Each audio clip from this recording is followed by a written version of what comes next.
आज माझ्या आजोळी मुंडे साहेबांच्या जिथे राजकारणाची सुरुवातीचं बीजारोपण झालं त्या अंबेजोगाई नगरीमधील माझ्या योगेश्वरी मातेच्या आशीर्वादाने होत असलेल्या या कार्यालयाच्या लोकार्पणाच्या कार्यक्रमाला मंचावर उपस्थित आमच्या कार्यक्रमाचे अध्यक्ष जिल्ह्याचे अध्यक्ष शंकर देशमुख ज्यांनी आपल्याला खूप छान मार्गदर्शन केलं ते आपल्या सर्वांचे लाडके अक्षय भैया, आमच्या गीता भाभी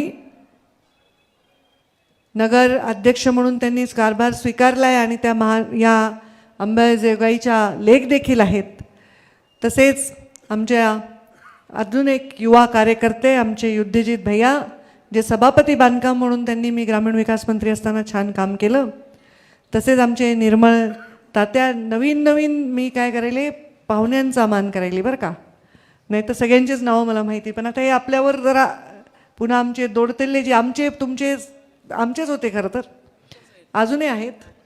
आणि मंचावर उपस्थित युवा मोर्चाचे अध्यक्ष संजय आंधळे आणि सर्व माझे मंडलाचे सर्व अध्यक्ष जे सभापती राहिलेत ते सभापती, जे जिल्हा परिषदचे सदस्य राहिलेत ते जिल्हा परिषदचे सदस्य, आमचे रमेशदादा, आमचे बापू, आमच्या गयाताई, आमच्या मीनाक्षीताई, आमच्या गांधलेताई उपस्थित, इथे माझे पूर्ण माझी फौज म्हणायला हरकत नाही, मोठे मोठे सेनापती हो बाप्पा, हे सगळे माझे जीवाभावाचे माझे परिवाराचे सदस्य, जणू एवढ्या माझ्या जवळचे हे सर्व लोक यांनी हे कार्यालय बांधायचा उपक्रम घेतला. गणेश कराड त्यांनी आधी हे बांधकाम केलं, मग माझं त्याच्यावर डोळा आला आणि मी म्हणलं सहज म्हणलं मी की आपण इकडे कार्यालय सुरू करू.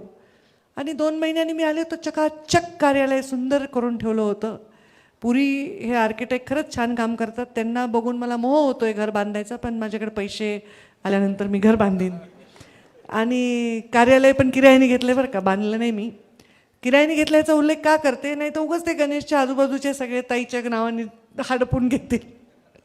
मला या ठिकाणी यायचं कारण एकतर गया काकू असल्यामुळं खाण्यापिण्याची माझी आवड होत नाही. मी कुठूनही आले तर मला पोटाला काळजी करणारं एकमेव माझं स्थान आहे ते, म्हणजे प्रेमाने आईवडिलांसारखी माझी काळजी या घरात घेतली जाते. लहान असतानापासून मुंडे साहेबांनी सांगितलं की पंकजाच्या बरोबर राहायचं, लहान आहे वय तिचं, ती सगळ्या राज्यात फिरते, एकटी असते, तर काकू माझ्याबरोबर फिरायच्या, त्यामुळे माझी जेवणा खाण्याची माझी तर सोय होऊन जाते, चहा पाण्याची सोय होते. मला वाटत नाही त्यांच्या घरात आलेला माणूस कधी न खाऊ घालता त्यांनी पाठवला आहे, एवढी वर्ष सोय आहे. म्हणजे चला आपलं घर मागच आहे, समोर कार्यालय. पण हे संपर्क कार्यालय माझं संपर्क कार्यालय आहे. तुम्हाला असं वाटलं की ताई इथे रोज येऊन सकाळ ते संध्याकाळ बसतील, तर असं नाही आहे. कारण ह्या कार्यालयात ज्यांचं काम अडतंय रोज इथंच, तहसीलला, जे पंचायत समितीला, दवाखान्याला, त्यासाठी खरं तर अक्षय भैया, नमिता आहे, नंदू काका आहेत सर्व पोरांना दिला. आमचा जो वागाळ्याचा आमचा भगत किती छान भाषण केलं, एवढा छोटा मुलगा, ताजे बाद झाले, एवढे पागल आहेत आमचे प्रेम करणारे. पंकजाताईला मतदान केले, पोस्टात वरती लिहिले पंकजाताई जीचा विजय असो, पुन्हा बाद झाल्याने जर ते मोजले गेले असते तर तुमचं काय झालं असतं, तुमचं काय झालं असतं. खरं तर माझं लोकसभेचं जेव्हा चित्र आलं, पहिले माझा शिरूरचा एक कार्यकर्ता गाडीत बसला होता, लोकसभा ताईंना देणार नका आपल्या लोकसभा नको म्हणलं, पण मला आमदारकीला तिकीट नाही, मी उगा गंमत करायला होती त्याची. अरे मला तर मतदारसंघ नाही, आता राष्ट्रवादीची युती झाली, तिथे धनंजय लढणार, मी कुठं लढू, ते काही नको, तुम्हाला नसते पद गरज, आम्हाला नको, तुम्ही पुन्हा कोण येणार तुम्हाला दिल्लीला भेटायला. हे खरंच आहे, मी जरी किती मोठी मंत्री झाले असते तर तुम्ही कुठे गेला असतात, मी तर दिल्लीतच असते वर्षातले 6 महिने, तुम्हाला कोण आलं असतं. बरोबर आहे की तुमच्यासाठी ज्या लोकांनी जीव दिला, माझ्या प्रभावाने निराश झाले, त्यांच्यासाठी माझ्या मनामध्ये काय वाटलं मी शब्दात वर्णन करू शकत नाही. पण तुमच्यासाठी हे मंत्रिपद आहे, तुमच्यासाठी हे ऑफिस आहे, तुमच्यासाठी मी आहे. रोज जनता दरबार घेणारा माणूस राजकारणामध्ये फार सोपं नाही आहे बघायला. आधी कसं होतं ते दिसत नव्हतं टी व्हीवर, मग हे माझे विरोधक तेव्हाचे आता आपले मित्र आहेत, पण ते म्हणायचे पंकजाताई कुणाला भेटतच नाही, पंकजाताईच्या घरचा दिवाच लागत नाही, पंकजाताई महिना येत नाही. एक दिवशी तर मी सकाळी 6:30 वाजता जालन्यामध्ये पूरग्रस्तांना गुडघ्या एवढ्या पाण्यातून चालत जाऊन ट्रॅक्टरमधून जाऊन भेट द्यायले. आपल्या एकाने पेपरने लिहिलं, पंकजाताई मुंबईवरून शेळ्या हाकू नका, उंटावरून अरे किती एकच आरोप लावणार आहेत. मी उपलब्ध नाही असं कोणी आरोप लावू शकत नाही, कारण माझ्या जीवनामध्ये काम आणि घर याच्याशिवाय काही नाही. माझी देवपूजा आणि माझी जनतेची पूजा याच्याशिवाय माझ्या आयुष्यामध्ये काही नाही. काय करायचं आहे मला? मी कुठं सुट्टीला जाते, मी कुठं पार्टीला जाते, माझं काय आहे का? मी कुठं शेतात जाते, चला रे बोकड कापा, माझं काय आहे? काम आहे आणि तुम्ही आहे. देव आणि धर्म आणि काम, म्हणजे ह्याच्याशिवाय माझ्या आयुष्यामध्ये आहे काय? मी जाणार कुठे? सकाळी उठल्यावर देवाची पूजा केल्यावर मी एक योगेश्वरीच्या साक्षीने सांगते, मी अन्नसुद्धा खात नाही. मी आधी खाली येते, सगळ्या लोकांना भेटते रोज.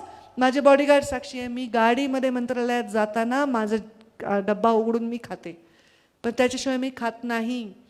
ह्याच्यामध्ये लाभार्थ्यांची संख्या भरपूर जरी असली तरी गरिबाची संख्या आहे. आमच्या शेतात काम करत होता मोह्याचा पोरगा, त्यांनी मला मेसेज केला, ताई इथं खूप सिरियस आहे एक पेशंट, त्याला पैसे पाहिजे. लगेच मी मुख्यमंत्री सहायता निधी, लगेच CM साहेबांचं पत्र लिहिलं, लगेच सही केली की लगेच.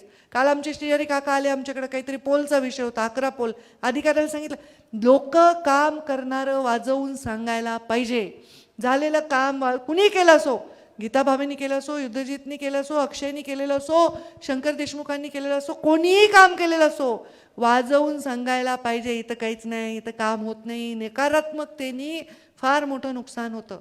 आज आपण मित्रपक्षावर ज्या मंचावर आपण होतो, इतिहास बघा, ज्या मंचावर मुंडे साहेबांचे आशीर्वाद आहे, पंकजा मुंडे त्याच्यासाठी कंबर कसून उभा आहे, तो विजयीच झालेला आहे. मी पराभूत झाले असेल, कारस्थानाने झाले असेल, आणखी नशिबाने झाले असेल, पण मी ज्याच्याबरोबर आहे ते विजयी झालेले आहेत. आता युतीसुद्धा ज्यांना कधी निवडणुकीत विजय मिळाला नाही, ते आमच्यामुळे आम्ही विजयी करू शकलो. का करू शकलो? मी काही श्रेय घेत नाही आहे.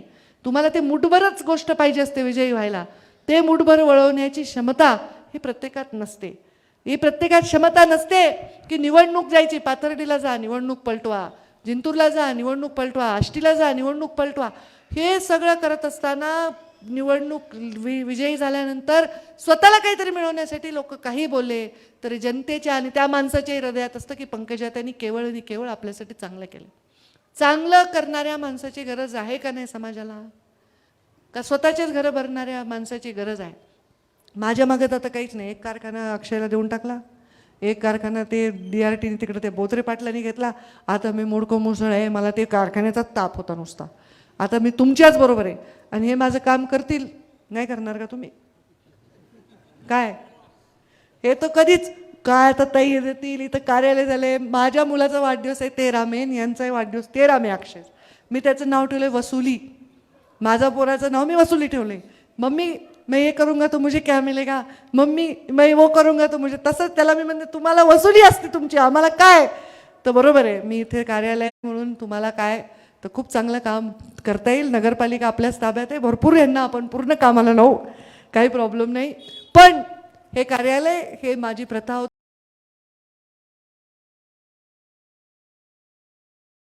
मंत्री असताना इथे माझं कार्यालय होतं म्हणून मी उघडलंय. पण गीता भाभींनी म्हणल्याप्रमाणे की बाबा जिल्ह्यातले लोकांचं काम कुठे पडतं? जिल्हा परिषदमध्ये पडतं, सिव्हिल हॉस्पिटलमध्ये पडतं किंवा पंचायत समितीमध्ये पडतं तालुक्याच्या लोकांचं. आता आपल्याकडे युती असल्यामुळे काही ठिकाणी आमदार आपला नाही आहे. पहिले काय होतं, 5ही आमदार माझेच होते, 6वाही माझ्यासारखेच होते आणि खासदारही आपले होते. ती अशी संपूर्ण सत्ता होती. आता युती जरी असली की ज्याचं तेच स्वतःचेच माणसं सांभाळत असतं, ते काय त्याला आपण नाव ठेवण्यात काही पॉईंट नाही. पण मी आता येणाऱ्या 3 महिन्यात बीडमध्ये सुद्धा असंच कार्यालय उघडणार आहे. म्हणजे आष्टी, पाटोदा, गेवराई, शिरूर या लोकांना बीडमध्ये येता येईल आणि जिल्ह्याच्या माजलगाव वगैरे तिथले पण जिल्ह्याचे कामं पडतील, धारूर, वडोणी या लोकांना बीडमध्ये येऊन त्यांचे कामं करण्यासाठी माझं कार्यालय तिथे असेल. आणि आता हे कार्यालयामध्ये मी CCTV कॅमेरा पण लावणार आहे. म्हणजे इथे टंगळमंगळ नाही की चला ताईचं कार्यालय ऊन पडले, चला AC मध्ये बसू, 10-12 बसले, चहा प्यायले, त्यांचंच कार्यालय वाटायला लागलं, दुसऱ्याला आत आलं तर नीट कोणी अटेंड करत नाही, असं नाही. इथे जो येईल त्याची दखल घेतली जाईल, त्याचं नाव काम लिहून घेतलं पाहिजे. ते काम कुठल्या पातळीचं आहे ते पातळीचं जर अंबेजोगाईच्या पातळीचं ते इथल्या इथं केलं जाईल. ते जर नमिताताईंना सांगायचं, अक्षय मुंदडांना सांगायचं, ते लगेच त्यांना बाबा हे काम आहे, हा माणूस आलाय, हा परळी मतदारसंघातला आहे, तुमच्याकडनं आला, आमच्याकडे आला, त्याचं काम केलं जाईल. जर हे काम बीडच्या लेवलचं तर लगेच आमचं जे 3 महिन्यामध्ये बीडचं कार्यालय तयार होईल, तिथे बीडच्या कार्यालयामध्ये तात्काळ हे विषय केला जाईल की बाबा हे सीओकडे काम आहे, हे जिल्हा परिषदकडे काम आहे, आरोग्य अधिकाऱ्याकडे काम आहे, हे जिल्ह्याच्या अधिकाऱ्याकडे काम आहे, लगेच तिथं पाठवलं जाईल. त्याला इथून फोन केला जाईल, बाबा सीओला बोललो, तिकडच्या कार्यालयामध्ये तुझा हे फॅक्स केलाय, तुझा हे मेसेज केलाय, तिथला माणूस तो मार गेला. म्हणजे तुम्हाला आता तिकडं युद्ध व्हायलंय बाबा, पेट्रोल महाग आहे, गॅस महाग आहे, कशाचा मरायला इकडून. आपल्याकडं असं सवय होती, मी तर रस्ते चुकलेच काही काही रस्ते करून, एवढे रस्ते केले, रेल्वे केली, रेल्वेत बसत नाही कोणी जास्त, पण रस्ते एवढे केले की मी इथून निघाले सकाळी, औरंगाबादचे रात्रीचं विमान पकडून मी मुंबईला पोहोचेपर्यंत ह्या बीडवाले माझ्या आधी तिथं रॉयल स्टोन बंगल्यावर. पागल करून टाकलेलं आहे मला. 5 वर्ष बीड नाही, अख्खा मराठवाडा. मी परळीला आले की गंगाखेड पण इथं, जिंतूर पण इकडं, ते पाथर्डीवाले पण इकडंच, मग हे पूर्ण तुळजापूरकडचे लोक इकडंच, बुलढाण्याकडचे पण इकडंच, हे सगळे इकडंच भेटायला यायचे. त्यांना म्हणलं मी पडले ना, आता तुम्हाला अद्दल घडली ना, कारण माझ्याच लोकांना मला भेटता येत नाही, जे माझे मतदार आहेत खरे. जरी माझ्या नावावर तुम्ही 50 सीटवर माझ्या मताने मतदान करता, पण इथले लोकांना मला पाया पडून मतं मागावं लागतात. ही घरकी मुर्गी दाल बरोबर आहे. यांचं म्हणणे तुम्ही पाया पडा, हे तुम्ही आमच्या पुढे झुका, ते बाहेरचे माझ्यासमोर झुकतात, पण इथले लोक थोडीच माझ्यासमोर झुकतात.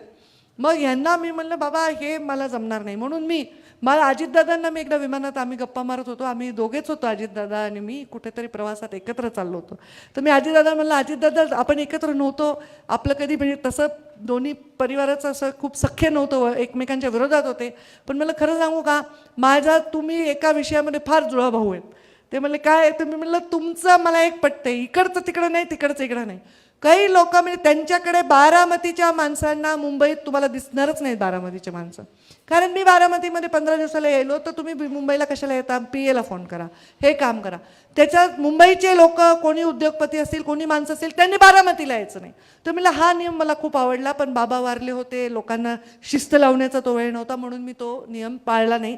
पण या वेळी मी मंत्री झाल्यापासून तुमच्या लक्षात यायला असेल की मला तुम्हाला नीट भेटता यायला, मला तुमचा चेहरा दिसायला आहे, गर्दी नाही, धक्काबुक्की नाही, कोणी कपडे चोडायले, कोणी हात चोडायले, कोणी काहीच करायले, आपसातच भांडायले, काही नाही. त्यामुळे मी दौऱ्यामध्ये लिहित असते की परळीच्या लोकांनी परळीत भेटावं, माजलगावच्या केसच्या लोकांनी परळीत भेटावं. तो दिवस मी देते. जे गेस्ट हाऊस मीच बांधले, त्या गेस्ट हाऊसमध्ये मी आता मंत्री म्हणून बसते, तिथे अधिकारी बोलवून ठेवते, समोर तहसीलदार असतात, समोर अधिकारी असतात, त्यांना बसवते आणि तिथे लोकांचा जनता दरबार घेते. त्या जनता दरबारमध्ये जनरल पब्लिक भेटते, कार्यकर्ते भेटतात, लोकांचे कामं मार्गी लागतात. हे पहा, आता प्रत्येकाला वाटतं मला फंड मिळावं. पहिले फंड हा मुठभर लोकांचा असायचा. मी पहिल्यांदा आमदार झाले तर माझा फंडच संपेना, मला नावच नव्हतं, कुणी मागायलाच येत नव्हतं फंड. मीच पागले, मी सवय लावली तुम्हाला, 25-15 अमुक तमुक एवढं दिलं की जो मतदार आहे ना तो कॉन्ट्रॅक्टर व्हायला लागला. पहिले तसं नव्हतं, गावातला एखादा माणूस पंचक्रोशीतला एक काम करायचा. आता असं नाही आहे, आता प्रत्येक जण मला काम द्या म्हणते. आणि ते काही प्रत्येकाची काम करायची क्षमता आहे का, त्याची पैसे आहेत का त्याच्याकडे, ते काम देते दुसऱ्या तरी कॉन्ट्रॅक्टरला, काय करते काय मी बोलू शकत नाही. पण ठीक आहे बाबा, ते पण तेवढं करायची सवय आपण लावली आहे. मग आपण लोकांना छोटे छोटे कामं दिले, विकास दिला. आताही तेच करू. आता आमच्या सुनेत्राबाईंनी पालकमंत्री आहेत आणि माझ्या शेजारीच आम्ही राहतो, तर त्यांना थोडा वेळ दिला पाहिजे. त्यांच्या जीवनामध्ये एवढी मोठी दुर्घटना घडली, अजितदादांचं जाणं, त्यामुळे लगेच तुम्ही इकडे या, तुम्ही हे करा. मी तर त्यांना काही त्रास देऊ इच्छित नाही. मी स्वतः दुःखातून गेले, मला खूप त्रास देतो. पहिल्या क्षणापासून लोक मला मागतो. इतके काही लोक विचित्र असू शकतात आणि काही लोक इतके सुंदर असू शकतात, याचे सगळे अनुभव मी घेतलेले आहेत. म्हणजे मुंडे साहेब गेले त्याच्या दुसऱ्या दिवशी एक कार्यकर्त्यावर मला भेटला, अरे साहेब मला काल 75 लाख रुपये देणार होते आणि साहेब गेले गळागळा रडायला. मला कळलं नाही हा 75 लाखासाठी रडायला का साहेबासाठी रडायला. म्हणजे इतके विचित्र लोक आहेत.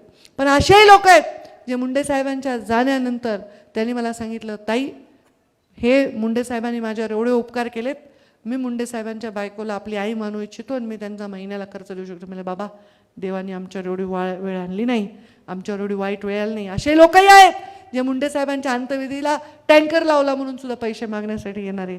आणि असेही लोक आहेत जे परस्पर मुंडे साहेबांचा धावा घातलाय, स्वतःचे केस काढून घेतलेत आणि मुंडे साहेबांचा जणू स्वतःचा बाप गेलाय असं दुःख मानणं. सगळ्या प्रकारचे लोक मी पाहिलेले आहेत. म्हणून मी सांगते की या भागामध्ये काम करताना मी सुनेत्रा वहिनींना त्रास देऊ इच्छित नाही, त्यांना थोडा वेळ दिला पाहिजे. मी बैठका घ्यायला लागले, काम करायला लागले, अधिकार सर्वस्वी त्यांच्याकडे आहेत. पण या भागाच्या विकासासाठी मी त्यांना त्या दिवशी म्हणलं, वहिनी राजकारणात सगळ्यांना ताई म्हणतात, मी तुम्हाला ताई म्हणू का, काय म्हणू, म्हणजे आता असं झालं. तर त्या म्हणले, तुम्ही दादा आहेत ना ते तुमचे, मग मी वहिनी आहे. तर त्यांनी म्हणले, मला तुम्ही वहिनीच म्हणा. आणि मी त्यांना त्रास देऊ इच्छित नाही. आता इथे परत निधी वगैरेच्या बद्दल आपण पूर्णपणे जागरूकपणे काम करू. प्रत्येक कार्यकर्त्याला निधी मिळेल ह्याची पूर्ण जागरूकता करू. आता आपल्या मुख्यमंत्र्यांकडेच अर्थ खातं देखील आहे. मुख्यमंत्री सर्वस्थानी बॉस असतात राज्याचे, ते आहेच आहेत.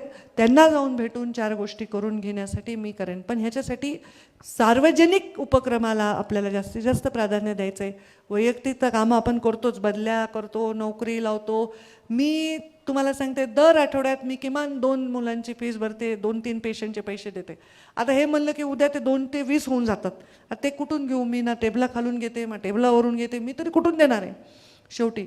तर मी हे सगळं करण्यासाठी एक यंत्रणा पाहिजे. आता हे कार्यालय मंत्री म्हणून जे माझं मागच्या वेळी होतं त्याच्या अनुषंगाने मी केलं आहे. माझा मतदारसंघ परळी ओरिजिनली असल्यामुळे अर्ध परळी इथे आहे. इथे आजूबाजूच्या पंचक्रोशीतली केजमधले लोक आता सगळे मुंबईला येऊन मला बोलतात, त्यांचे काही इथे छोटे छोटे विषय मार्गी लागावे. त्याचबरोबर बीडच्या कार्यालयातून ते विषय मार्गी लागावे. आणि परळीत तर मी आहेच आहे. आणि ह्या सगळ्या विषयांनी सामान्य माणसाच्या जीवनामध्ये त्यांच्या पाठीशी उभं राहावं. अधिकाऱ्यांना माहिती आहे पंकजाताई काही आमच्या लाभार्थी नाहीत, त्यांच्याबरोबर बसून मी काही प्लॅनिंग करत नाही. त्यामुळे मी काही त्यांच्या चुकीचं वागले तर त्यांना मी बळी जात नाही. बरोबर ते काम नाही केलं तर त्यांच्याकडून करून घेण्याची क्षमता माझ्यामध्ये आहे. पण अधिकारी चांगले असताना सुद्धा तो मला नीटच बोलत नाही, तो अधिकारी नीट हसून बोलतच नाही. आपलं काय करायचं त्याच्या हसण्याशी? त्यांनी आपलं काम करण्याशी मतलब आहे. ते काय आपल्या मुलीकडचं आहे का की त्यांनी तुम्हाला येऊन दरवाजापर्यंत द्यावं? हे आपले अपेक्षा वाजविणे. अधिकाऱ्यांनी आपलं काम केलं पाहिजे. तो हसल नाही तर रडेल, त्यांनी आपलं काम केलं पाहिजे, हे महत्त्वाचं आहे. आणि त्याच्यासाठी पूर्णपणे अंकुश जिल्ह्यातील अधिकाऱ्यांवर, राज्यातील माझ्या सगळ्या डिपार्टमेंटच्या अधिकाऱ्यांवर आणि समस्त राज्यातील मुंडे साहेबांवर प्रेम करणाऱ्या लोकांसाठी मी आहे. रोज जनता दरबार घेते, त्याच्यात 10-20% इकडचे असतात, बाकी तर राज्यातले लोक येतात, त्यांचेही मी कामं करते. त्यांच्याकडून अपेक्षा नाही. पण फाटक्या माणसाने जावं कुठं? एवढ्या मोठ्या मोठ्या गेट, 1-1, 2-2, 3-3 गेटचे मोठे मोठे राजकारण्याचे घर आहेत, त्याच्यात घुसावं कसं सामान्य माणसाने? आणि काय करावं? कोणी सकाळी लवकर उठत नाही, कोणी सापडत नाही, कोणी काही करत नाही. माणसाने जावं कुठं? ह्यासाठी हे माझं रोज ही प्रॅक्टिस आहे. रोज मी जनतेला भेटते, रोज मी जनतेचे कामं करते. मी जिथेही दौऱ्यात असेन तिथे मी जनता दरबार घेते, जनतेचे कामं मार्गी लावते आणि हे जीवनाच्या शेवटच्या श्वासापर्यंत मी करत राहीन. या कार्यालयातून सामान्य माणसाचे, गरीब माणसाचे कामं मार्गी लागावे. सामान्य माणसाला परळी, मी म्हणाले की एवढं मोठं युद्ध आहे, एवढं पेट्रोल गॅस सगळं महागणार आहे, कुठं खर्च करून मुंबईला येता? पुन्हा ताई नाही सापडल्या की उगं बाहेर रस्त्यावर काहीतरी खा, इकडं जा, तिकडं काही वणवण करायची गरज नाही. संपूर्णपणे तुम्हाला इथे तुमचे छोटे मोठे इथले कामासाठी इथे येता येईल. ह्याच्यामध्ये स्वतःचं काम आणा. माझ्या मेवण्याच्या मित्राच्या साडूची बदली वगैरे असे कामं आमच्याकडे केले जात नाहीत. यंदा कर्तव्य नाही असं आम्ही सांगून टाकतो, कारण हे पण एक नवीन प्रकार आहे. बरं, खातं माझं असलं तर ठीक आहे, कुठलं महसूललाच पत्र द्या. अरे काही काही लोक तर अगदी नंबर 1च्या पोस्ट, म्हणजे क्लास 1च्या क्लास 1, ते माझ्याच्यानी नाही होणार बाबांनो. आता हे ज्याचे त्याचे अधिकार असतात. हे महायुतीचं सरकार आहे, याच्यात 3 पक्ष आहेत. ते राष्ट्रवादीवालाही मंत्री आपलाच ऐकावा, शिवसेनावालाही आपलाच ऐकावा, भाजपवाला तर आपलाच आहे, असं नाही. त्यामुळं काम तुमचं आणा. काम काहीतरी जुगाडवालं काम तर आणू नका. बरंच पर्सेंटेज कमी झाले त्याचं, 5-10% पण नाही राहिलं. त्याच्याबद्दल मी तुमचं मनापासून अभिनंदन करते आणि माझी पण पाठ थोपटून घेते की हे लोकांच्या मळा गळी उतरवता आलेलं आहे. हे माझे काही कार्यकर्ते मागे बसले, ते म्हणायचे तुम्ही असं म्हणू नका ताई, लग्नाला येणार नाही, बारशाला येणार नाही. मी म्हणले नव्हते असं कधी. मी म्हणलं एखाद्या वेळेस तुमच्या लग्नाला नाही येऊ शकली तरी तुमच्या दुःखासाठी मी तुमच्या उभे राहीन. राहिले ना, एजाज देशमुख आमचा गेला, त्याच्या परिवाराच्या पाठीमागे गोपीनाथ मुंडेंना शोभेला शोभे राहिले आणि एजाजच्या नावाने 3 मुस्लिम मुलींना डॉक्टर बनवण्याचा, दरवर्षी 3 मुस्लिम मुलींना मी डॉक्टर, ऊसतोड कामगारांच्या लेकरांचे तर मी पूर्ण करतेच प्रत्येक गोष्ट. माझ्याकडे येणाऱ्या प्रत्येक माणसाच्या पाठीशी उभं राहण्याचं माझं कर्तव्य आहे आणि ते मी करते. तेवढी पुण्याई आहे, त्याच्यामध्ये कशाची कमी पडणार नाही. पण मी सांगितलं जेव्हा 2009मध्ये आम्ही सुरुवात केली, हे संतोष तडीपार केलं का, तुला आठवतंय का? 14ला तडोपार केलं. ते नदीच्या पलीकडून निवडणूक लढत होता ते. तर हे एवढे आम्ही अन्याय सहन केले, एवढा संघर्ष केला. 14 लोक 12-14 आमदार इथं स्थान मांडून बसले मुंडे साहेब पडावे म्हणून. तेव्हा मुंडे साहेब निवडून आले. आता काय झालंय, मी जरी पडले तर 2-4 महिन्यात तर मी मंत्री झाले आणि तुमच्यासाठी आलेली आहे. म्हणजे ईश्वरालाही माझा पराभव मान्य नव्हता, कारण जनतेच्या मनामध्ये जी भीती निर्माण झाली होती की अरे बापरे आता आमचं काय, ती भीती ही माझ्या या खुर्चीसाठी जबाबदार आहे. ही भीती कशाची आहे, ताई नसल्या तर आमचं काय, ताई आल्या तर आमचं काय, अशी भीती माझ्या बाबतीत असेल त्या दिवशी राजकारण संपून जाईल. पण ताई नसल्या तर आमचं काय हे महत्त्वाचं आहे. आणि त्यावेळी आम्ही 5 आमदार निवडून आणले होते. आता तर मी म्हणते 6ला 6 आम्ही आणले. आता ते आमची काय म्हणतात त्याला खिचडी आहे, युती आहे. पण भविष्यात जे होईल त्याप्रमाणे 5ही आमदार त्या भविष्याच्या योजनेप्रमाणे 6ही आमदार आपले असावे आणि खासदारही आपला असावा, ह्याची रणनीतीची सुरुवात मला वाटतं योगेश्वरीच्या साक्षीने आज आम्ही सुरू करत आहोत. यश येईल अपयश येईल हे तुमच्यावर अवलंबून आहे, ईश्वरावर अवलंबून आहे. पण माझं स्वप्न जे आहे ते पूर्ण करायला मी सुरुवात करते. आणि माझं स्वप्न मी बघितलेलं पूर्ण करायला जर मी सुरुवात केली तर मला अजूनही अनुभव नाही की माझं स्वप्न पूर्ण झालं नाही. एवढी माझ्यावर ईश्वराची कृपा आहे. माझं जे स्वप्न आहे ते तुमच्यासाठी आहे. माझं जे स्वप्न आहे ते मुंडे साहेबांच्या स्वप्नासाठी आहे. माझं जे स्वप्न आहे ते मुंडे साहेबांची उरलेले प्रत्येक स्वप्न पूर्ण करण्यासाठी आहे. म्हणून इथे बसणारा प्रत्येक माणूस या मंचावरचा जबरदस्त आहे. कोणी पंचायत समिती सभापती झाले, कोणी जिल्हा परिषदचा सभापती झाले, कोणी आमदार झाले, कोणी काय झाले, कोणी काय झाले, काही ना काहीतरी झालंच आहे. आणि ते झाल्याने त्यांनी 4 माणसाचे आशीर्वादच कमवले. हे भविष्याची गरज आहे. त्यामुळे आताच्या परिस्थितीत भारतामध्ये उद्या काय परिस्थिती होईल, जगामध्ये काय होईल, महायुद्ध होईल का नाही होईल, हे सगळं आपण घरी चावडीवर चौकात बसून चर्चा करतो. पण एवढं सोपे गोष्टी नाही. तर अशा परिस्थितीत एक चांगलं सुदृढ नेतृत्व, काळजी करणारं नेतृत्व ही सुद्धा काळाची गरज आहे. देशाला मोदीजी लाभलेले आहेत. मोदींच्या केवळ असण्याने आपल्याला सुरक्षित आहे आज आपला देश. मी परवा म्हणलं की मोदीजींना नाव ठेवणाऱ्या लोकांनी पण ह्याच देशात राहतात ना, सुरक्षितच राहतात ना. त्यांना शिव्या देणारे लोकही हे सगळे लाभ घेतात ना. माझी काय म्हणजे ते लाडकी बहीणचे घेतात, घरकुलाचे घेतात. मग शेवटी त्यांनी तर कधी भेदभाव केला नाही. आज हे देश सुरक्षित आहे. कोणताही देश जो माझ्या देशामध्ये अडचण निर्माण करायचा प्रयत्न करतो त्याही देशाची आज हैसियत नाही जे माझ्या देशाची, आपल्या देशाच्या नागरिकांना सुरक्षित ठेवणं. अमेरिकेमध्ये लोक रस्त्यावर उतरत आहेत, युरोपमध्ये लोक रस्त्यावर उतरत आहेत. अशा परिस्थितीमध्ये थोडं आंबेजोगाई ते म्हणून जरा हुशार भाषण करेल. नाही तर हे सगळं मी कशाला दुसरीकडे बोलले नाही, तुम्ही हुशार आहेत ना जास्त आंबेजोगाईला.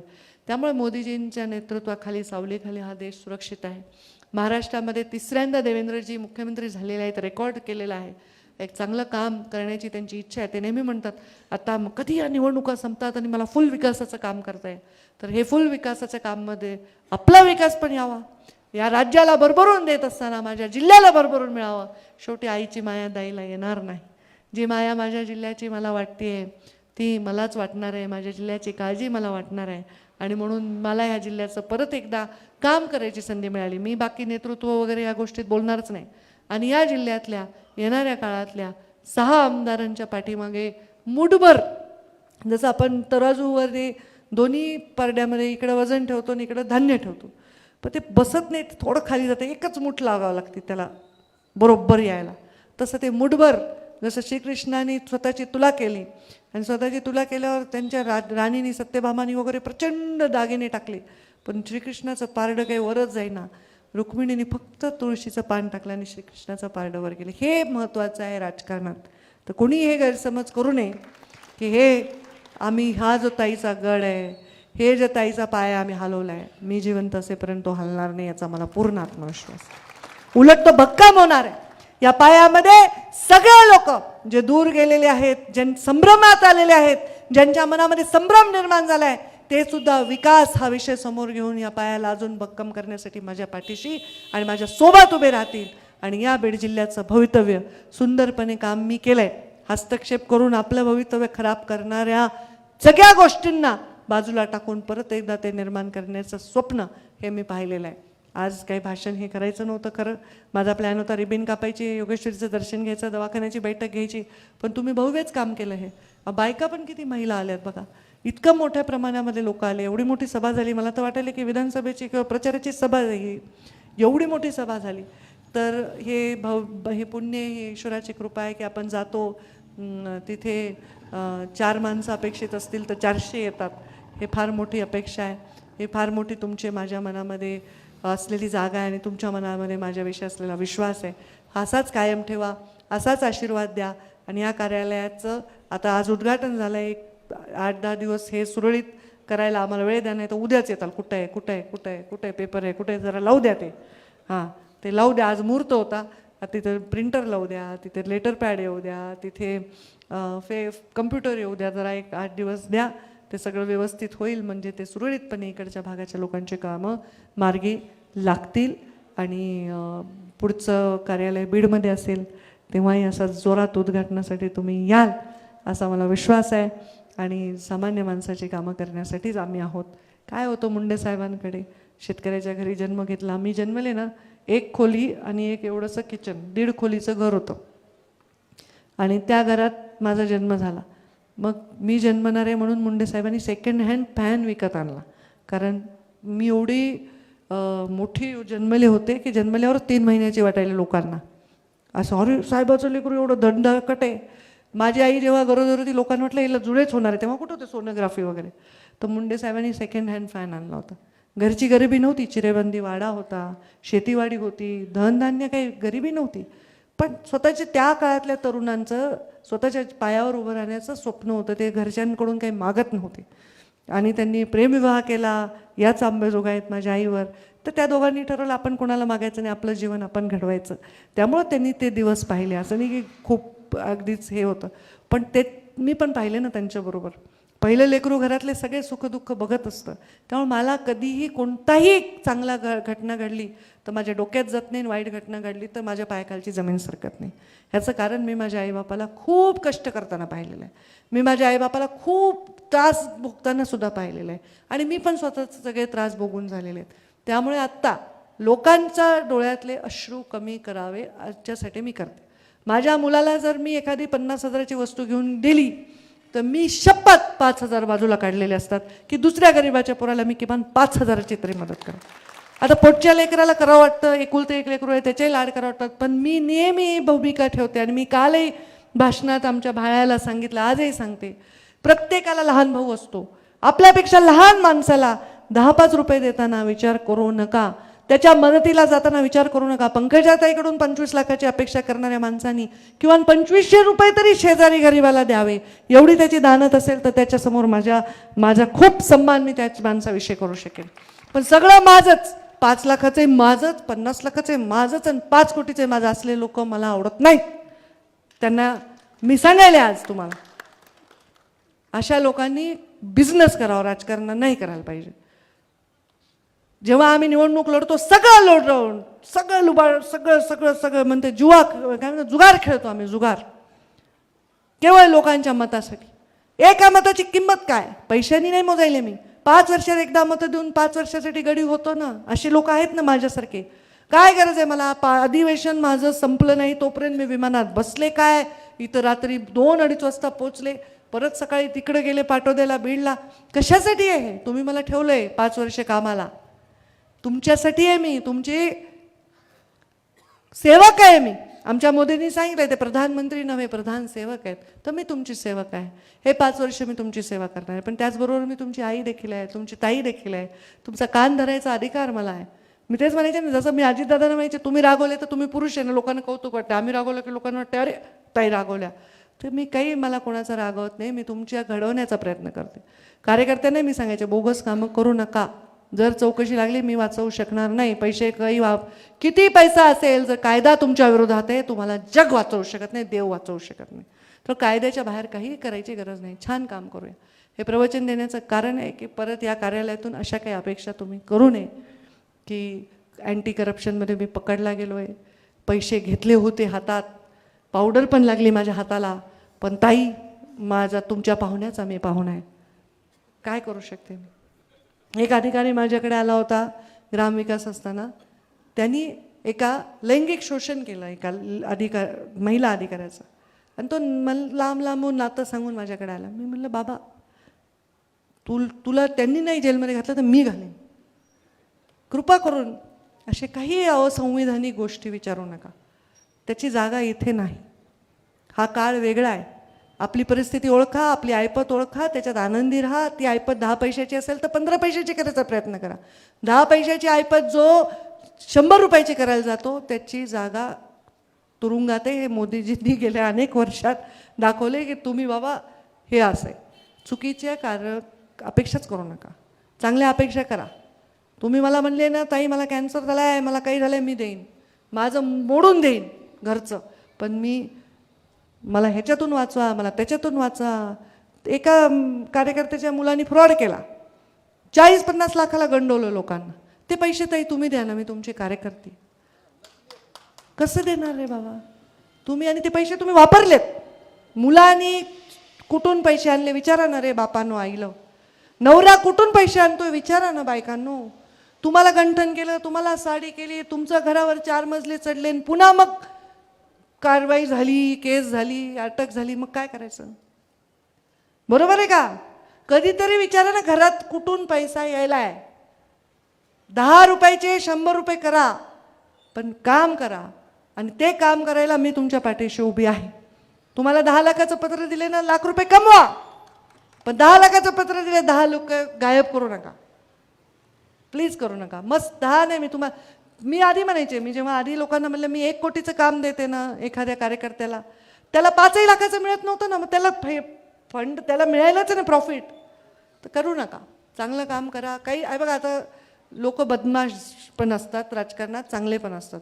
काही लोक आपल्याला सोडून गेलेत, काही लोक आपल्याला वापरून निवडून येऊन दुसऱ्याशी संधान करून गडबड करायलेत. करू द्या त्यांना, काय करायचं ते. माझ्या विरुद्ध कारस्थान केलेला कोणताही माणूस आज जागवा कुठे दाखवा, कारण माझ्या हृदयामध्ये पाप नाही, देवाचा साक्षात आशीर्वाद. आता 400 मतांनी पडले माधव तात्या. किती मतांनी पडले? तो 600 मतांनी पडले. म्हणजे अजून 400-500 मताचाच विषय होता ना. म्हणजे हे होत राहतंय राजकारणात. मी पण पडली, पण ज्यांनी हे केलं ते पुन्हा नकाशावरून गायब होतं, ते लक्षात ठेवा. आणि त्याला मला काहीच करावं लागत नाही, निसर्ग करतो काय करायचं ते. चांगलं काम करणाऱ्या माणसाच्या पाठीविषयी सगळ्या शक्ती एक येतात, सगळ्या शक्ती. त्यामुळे तुम्ही माझी शक्ती आहात. खूप गंभीर भाषण मी केलं असेल, पण तुम्ही गंभीर ऐकायलात, अजिबात हलनात डुलनात काही करनात. मग तुम्ही झोपला असताल तर उठा, आणि जागे असताल तर टाळ्या वाजवा, आणि मला रजा द्या. धन्यवाद.